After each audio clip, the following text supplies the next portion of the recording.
বরযাত্রীরা ফিসফাস করছে, ছি ছি, এই আয়োজন! মুরগির মাংস, মাটন নেই? মাটন বিরিয়ানি করেছে বলল। বরের এক মেসোমশাই তার ভাইরা ভাইকে বলল, ওই ভাতের মধ্যে খোঁজো, পাইলে পাইতে পারো অমূল্য রতন। ননদ সুমিত্রার পাতে বোধ হয় পড়েছে এক পিস। শক্ত কাঠ, মনে মনে বলল সুমিত্রা। তাকিয়ে দেখে মেসোমশাই বললেন, সুমি, ভাত খা, বুঝেছিস?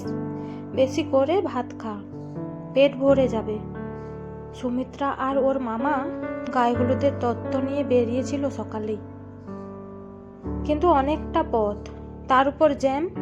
দাদার হবু শ্বশুর বাড়িতে পৌঁছতে 12টা বাজলো ওদের। বৌদির বাবা বললেন, তোমরা বরং এখানেই দুটি ভাত খেয়ে নিও। সুমিত্রা ভেবে দেখলো, এখান থেকে 12:30টায় বেরোলেও বাড়ি পৌঁছতে 2:30টা বেজে যাবে।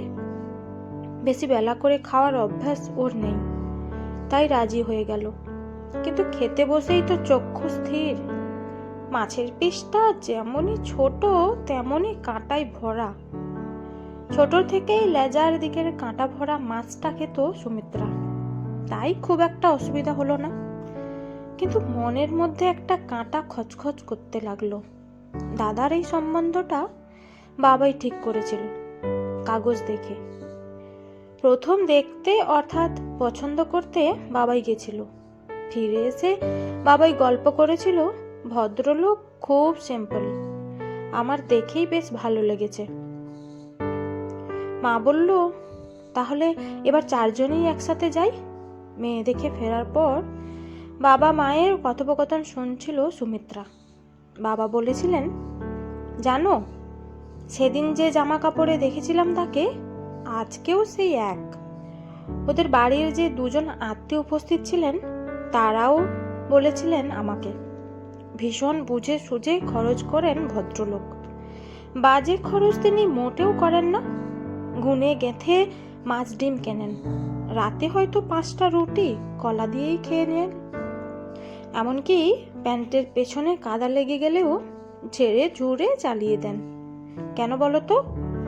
সুমিত্রার মা অবাক হয়ে বললেন, কেন? সাবান খরচ হবে তাই, বুঝলে না? তাছাড়া এই এত কষ্ট করার মানে কি জানো? সুমিত্রার মা মানেটা ঠিক ঠাউর করতে পারলেন না। বললেন, কি?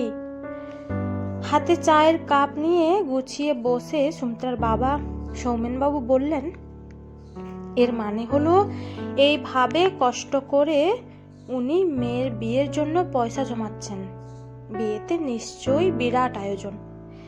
একটা খাবারও ভালো লাগছে না সুমিত্রার। মুরগির টুকরোটা মুখে দিয়ে বমি পেল। খারাপ হয়ে গেছে? না না, ও আসলে মুরগি খেতেই ভালোবাসে না তো, তাই হয়তো। মিষ্টি খেতে খুব ভালোবাসে সুমিত্রা, তাই ভাবলো ওটাকেই ট্রাই করা যাক। নিকোজ কালো এক ছোট্ট পান্তুয়ার টুকরোটা মুখে দিতেই গাটা গুলিয়ে উঠল যেন। এত মিষ্টি! চিনির ডেলা মনে হচ্ছে। তারপরই দেখে, ও মা, কি কাণ্ড! একটা ছোট গ্লাসে করে থামস আপ দেওয়া হচ্ছে। ওইটা খেয়ে যা হোক শরীর জুড়লো ওদের। তাহলে সৌমেনবাবু আর আরও কেউ কেউ যে বলেছিলেন উনি এত কষ্ট করেছেন, সেটা নাকি উত্তরটা পাওয়া গেল কয়েকদিন পর, যখন সৌমেনবাবুর বেয়াই মশাই মেয়ের বাড়িতে এলেন। একটু জলযোগ সেরে তিনি বললেন, শুনুন মশাই, হ্যাঁ, একদম ঠিক কথা, কষ্ট করেছি আমি।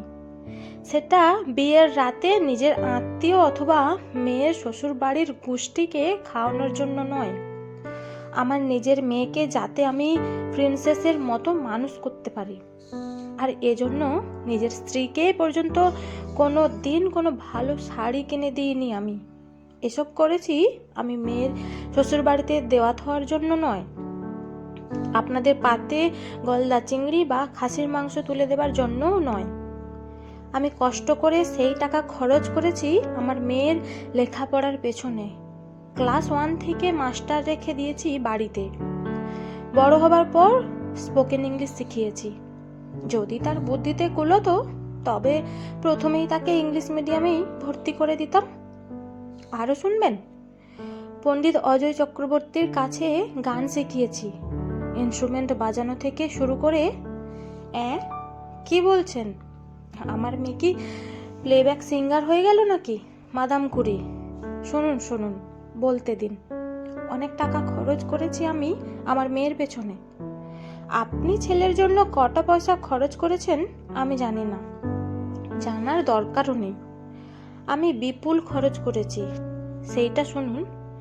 ছবি আঁকা, যোগব্যায়াম থেকে শুরু করে টিভির এক বড় আবৃত্তিকারের কাছ থেকেই আবৃত্তি পর্যন্ত শিখিয়েছি। কি বলছেন? সে আবৃত্তিকার হতে পারেনি? আরে বাবা, আমি আমার বাপের কর্তব্য করেছি। এই যে সকালে এত ছেলে ব্যাট হাতে ক্রিকেট প্রশিক্ষণ নিতে বেরিয়ে পড়ে, এরা কি সব সৌরভ গাঙ্গুলি হয়ে যাবে নাকি? শুধু মেয়েদের বেলায় এত কথা? আপনারা দেখছি অত্যন্ত ব্যাকডেটেড। মনে মনে হাসছে সুমিত্রা। যাক, এতদিন পর তার বাবাকে কেউ যোগ্য জবাবটা দিল। মেয়েদের বিয়েতে নয়, তাকে মানুষ করার জন্যই টাকাটা খরচ করা উচিত। সুমিত্রা জানে, যেমন তেমন করে একটা পাত্র জোগাড় করতে পারলেই মেয়ের বিয়েতে বিপুল খরচ করবেন তার বাবা। আর তার জন্য একটা ভালো অঙ্কের টাকাই রাখা আছে ব্যাংকে। মনে মনে বলছে সুমিত্রা, কিন্তু বাবা, এই ফান্ড গড়ে তোলার জন্য কতটুকু কষ্ট তুমি নিজে করেছো। দামি চশমা পরেছো, দামি জামা কাপড়, এই পুরো ফান্ডটা তো তুমি তোমার মেয়েকেই কষ্ট দিয়ে তৈরি করেছো। বছরে একটার বেশি জামা কিনে দাওনি। প্রাইভেট টিউটর তো দূরের কথা, পেন খাতা পর্যন্তও ছিল না।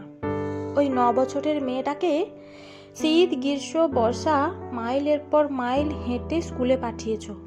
তোমার ছেলে তো রিক্সায় যেত, তাই না? হঠাৎ মনে পড়ে গেল কন্যা আর সংহিতার কথা।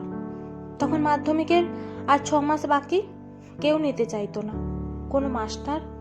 ভাগ্যিস কন্যা অঙ্কের আর ইংরেজির শিক্ষক সংহিতা ঠিক করে দিয়েছিল, নইলে যে কি হতো। কিন্তু এসব এখন অতীত। বর্তমান হলো তার বৌদি এসে গেছে। আর বৌদির বাবা সুমিত্রার বাবাকে বেশ ভালোভাবেই বুঝিয়ে দিয়েছেন সমাজে মেয়েদের অবস্থানটা ঠিক কোথায়। মেয়েদের মানুষ করার জন্য টাকা খরচ করা উচিত নাকি তার বিয়েতে, কোনটা বিবেচ্য বিষয়। সেদিন রাতে খাবারগুলো বিস্বাদ লাগলেও আজ মনটা বেশ ফুরফুরে লাগছে সুমিত্রার।